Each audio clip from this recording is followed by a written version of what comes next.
नमस्कार दोस्तों, आज की कहानी का नाम है नंदी कैसे बने भगवान शिव के वाहन।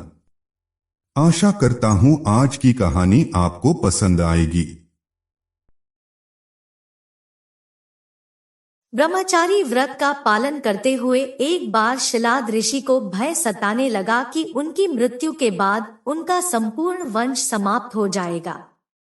वे एक शिशु को गोद लेना चाहते थे, लेकिन वे चाहते थे कि जिस शिशु को वे गोद लें वह आध्यात्मिक हो तथा उस पर भगवान शिव की विशेष कृपा और आशीर्वाद हो। अपनी कामना की पूर्ति के लिए उन्होंने भगवान शिव का कठोर तप प्रारंभ किया। कई वर्षों तक वे तप में लीन रहे, जिससे प्रसन्न होकर भगवान शिव उनके समक्ष प्रकट हुए और उनसे वरदान मांगने को कहा। शिलाद ऋषि ने पुत्र प्राप्ति का वरदान मांगा।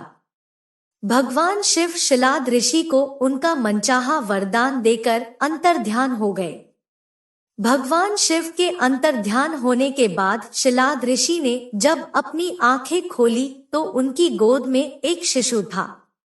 उस शिशु के चेहरे पर एक अलौकिक तेज था। शिलाद ऋषि ने उसका नाम नंदी रखा और उसका पालन पोषण करने लगे। वे उससे बहुत स्नेह करते थे, किंतु नियति ने नंदी के लिए कुछ और ही लिख रखा था। एक दिन मित्र और वरुण नामक दो संत शिलाद ऋषि के आश्रम में पधारे। शिलाद ऋषि ने उनका खूब आदर सत्कार किया। नंदी ने भी उनकी बहुत सेवा की। प्रस्थान करते समय शिलाद ऋषि और नंदी ने दोनों संतों का आशीर्वाद लिया। संतों ने शिलाद ऋषि को दीर्घायु और खुशहाली का आशीर्वाद दिया, किंतु जब नंदी को आशीर्वाद देने की बारी आई तो उनके माथे पर चिंता की लकीरें खिंच गई। शिलाद ऋषि ने यह तुरंत भांप लिया। जब वे मित्र और वरुण ऋषि को आश्रम के बाहर तक छोड़ने गए तो उनसे पूछ लिया कि उन्होंने नंदी को लंबी आयु का आशीर्वाद क्यों नहीं दिया। तब दोनों संतों ने उन्हें बताया कि नंदी अल्पायु है। यह सुनकर शिलाद ऋषि चिंताग्रस्त हो गए। नंदी ने जब पिता को चिंतित देखा तो उसका कारण पूछा। शिलाद ऋषि ने नंदी को पूरी सच्चाई बता दी। पिता की बात सुन नंदी हंसने लगे। आश्चर्यचकित पिता ने जब कारण पूछा तो नंदी बोले, पिताश्री, आपने मुझे भगवान शिव की कृपा से प्राप्त किया है। जिन पर शिवजी की कृपा होती है उन्हें कोई संकट छू नहीं सकता। यह कहकर वे पिता का आशीर्वाद प्राप्त कर भगवान शिव की तपस्या करने वन चले गए और तप करने लगे।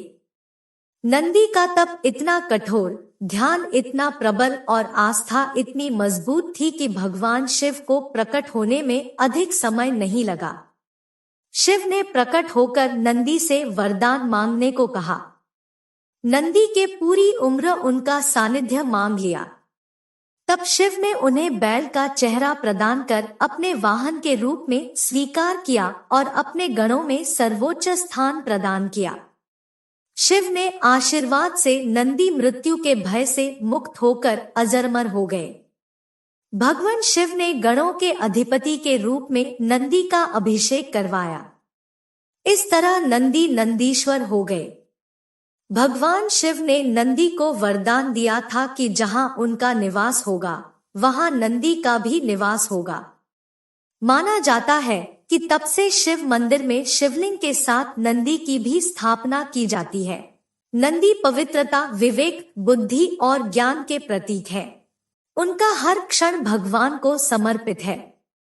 वे मनुष्य को शिक्षा देते हैं कि वे अपना हर क्षण परमात्मा की सेवा में अर्पित करें ताकि वे भगवान की कृपा के पात्र बन जाएं।